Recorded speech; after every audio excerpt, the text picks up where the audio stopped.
கர்த்தருக்கு ஸ்தோத்திரம் உண்டாவதாக. இன்றைக்கு தியானிக்கிற தலைப்பு மத்திய 9:28. இந்த வசனம், அவர் வீட்டிற்கு வந்த பின்பு அந்த குருடர்கள் அவரிடத்தில் இயேசு அவர்களை நோக்கி, இதை செய்ய எனக்கு வல்லமை உண்டு, விசுவாசிக்கிறாயா என்றார்.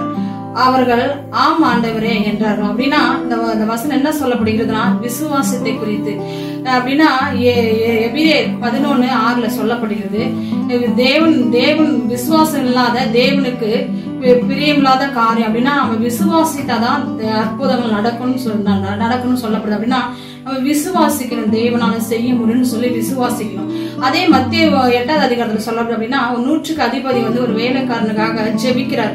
அப்போ வேலைக்காரர் சொல்றாரு, என் வீட்டுக்கு நீங்க வருவதுக்கு நான் பாத்திரம் நல்ல, நீ ஒரு வார்த்தையை சொல்லு, நீ வேலைக்காரர் சுஸ்தமாவான்னு சொல்லும் போது அப்படியே அவரு ஏசப்பா சொல்றாரு, இந்த இஸ்ரவேலை இதே போல விசுவாசத்தை எவனும் காணணும்னு சொல்றாரு. அப்ப விசுவாசித்தாங்க. அந்த 100க்கு அதிபதி விசுவாசித்த போய்தான் ஆண்டவர் அற்புதம் செஞ்சார். அதே யோவான்ல சொல்லப்பட்டிருக்கிறது, மார்த்தாள் மரியாதை. அப்படின்னா அவங்க சகோதரன் ராசர் மரித்த 4 நாள் ஆன பிறகு ஆண்டவர் மார்த்தாள் மரியாதை பார்த்து சொல்றாரு, நீ விசுவாசித்தான் தேவனோட மகிமை காண்பாய் அப்படின்னு சொல்லும் போது, விசுவாசின்னு சொல்லும் போதுதான் மரித்த ராசரே ஆண்டவர் ஜீவனோட எழுப்பினார். அப்படின்னா இந்த நாட்களையும் கூட நம்மள தேவனால எல்லாமே செய்ய முடியும். நம்ம விசுவாசிக்கணும்.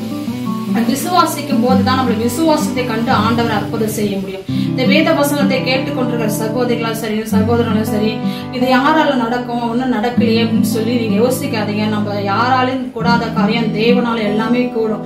நம்ம விசுவாசிக்கும் போது எல்லாமே கூட. நம்ம விசுவாசித்தா தேவன் அந்த விசுவாசத்தை கண்டு நமக்கு அற்புதங்கள் செய்வார். கர்த்தர் தாமே இந்த வேத வசனத்தின்படி உங்களை ஆசீர்வதிப்பாராக. ஆமென்.